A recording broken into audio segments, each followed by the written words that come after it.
Alors on sait que les Romains écrivaient beaucoup. C'est d'ailleurs grâce à ça qu'on en sait beaucoup plus sur eux que sur d'autres peuples qui n'écrivaient pas. Donc ils vont écrire sur beaucoup de supports. Pour tout ce qui est texte officiel et ce qu'ils vont vouloir laisser durer justement pendant des années, voire des siècles, ils vont graver justement des lettres majuscules dans de la pierre ou dans du marbre.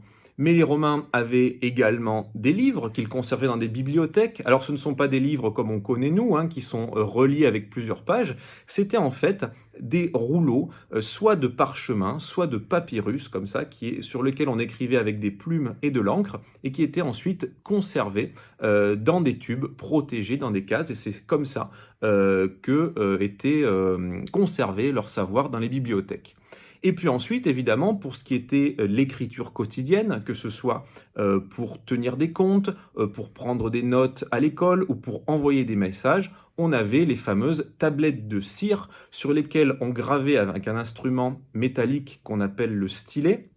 On écrivait ce qu'on avait envie d'écrire, on faisait passer le message et ensuite, avec l'autre côté du stylet, on pouvait étaler la cire et comme ça, la tablette était réutilisable un nombre quasi infini de fois. Alors, malin les Romains!